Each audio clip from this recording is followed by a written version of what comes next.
Estamos em contato agora com Júlio Croda, que é infectologista e pesquisador da Fundação Oswaldo Cruz. Doutor Júlio Croda, boa tarde.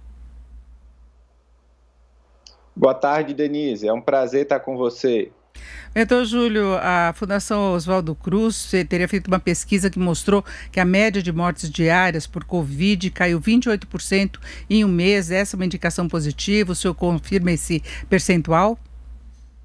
Sim, é um dado positivo, né? Existe uma redução de óbitos que a gente está verificando agora.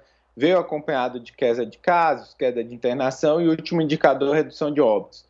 Entretanto, o nosso patamar ainda é bastante elevado, né? Acima de 2.000 óbitos diários. Exatamente, fica aquela preocupação também agora com relação à interrupção de vacinação da segunda dose, fica uma situação de insegurança em relação a isso, não é? A gente sabe que nesse momento também várias atividades foram flexibilizadas, né? Reabertura da economia no patamar elevado. A gente tem que ver as próximas semanas, próximos dias, como que vai se dar a transmissão, o aumento do número de casos. A vacinação em si, nós temos pouco menos de 20% da população vacinada com a dose, menos de 10% com duas doses. Então, ainda não é um quantitativo suficiente para frear a transmissão. E nós tivemos agora o Dia das Mães, fica aquela expectativa se isso vai provocar, como em outras datas que levam uma proximidade maior das pessoas, algum efeito sobre o número de casos, né? A gente espera que isso não ocorra, né? Mas a gente sabe que toda vez que teve viagens, aglomerações, houve aumento no número de casos. Foi assim nas campanhas eleitorais, foi assim nas festas de final de ano, carnaval, né, Semana Santa e pode ser também com os Dias das Mães. E, doutor Júlio, nós estamos, além da flexibilização de atividades aí em geral, retorno às aulas. E, de acordo com o Oswaldo Cruz, as crianças teriam uma baixa transmissão de Covid-19. Isso está confirmado mesmo?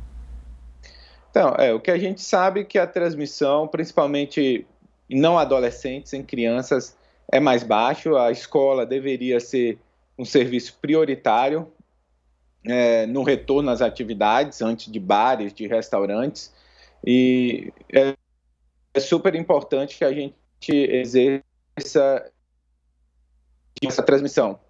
Agora, doutor Júlio, havia uma preocupação das crianças, que a maior parte dos casos detectados é assintomáticos, não é? As crianças não teriam sintomas aí com muita intensidade, com muita frequência. Agora, aquela questão do risco de contágio para os familiares, há algum avanço nas pesquisas nesse sentido? Existe que a vacina realmente ela protege, né, a transmissão, pelo menos a Pfizer e a AstraZeneca, isso foi visto nos estudos do Reino Unido, e a gente espera que isso aconteça no Brasil quando a gente tiver uma quantidade suficiente de vacinas. Não, mas eu falava em relação às crianças, eu acho que o senhor não entendeu, do risco de as crianças transmitirem, elas estando na escola, e tal, em contato com os colegas, de poder transmitir para os familiares. Existe uma transmissão menor entre crianças abaixo de 12 anos, né? Então, existe esse risco, é necessário adotar as medidas preventivas, mas não é maior que o risco na comunidade geral. Então, assim, se você tiver baixa transmissão da doença na cidade, no estado, você vai ter baixa transmissão na escola. Quando a gente fala de serviços essenciais, a escola é um serviço essencial. Então, qualquer programa de reabertura das atividades deveria considerar a escola serviço essencial, porque tem menos risco, por exemplo, é mais controlado que bares e restaurantes. Exatamente, que são locais que as pessoas têm contato e sem máscara, né? E daí a necessidade de um Exatamente, cuidado. aglomerações, principalmente em bares, né? As pessoas vão para beber, consumir comida, muito difícil permanecer com máscara a maioria do tempo. Bom, e doutor Júlio, para nós encerrarmos, a segunda onda veio aí com uma característica de atingir mais os mais jovens, e se atribuía isso às variantes do coronavírus. Isso ainda está sendo detectado? Teria relação com a vacinação que começou pelos mais idosos, ou há um problema mesmo relacionado a essa questão da faixa etária dos mais jovens?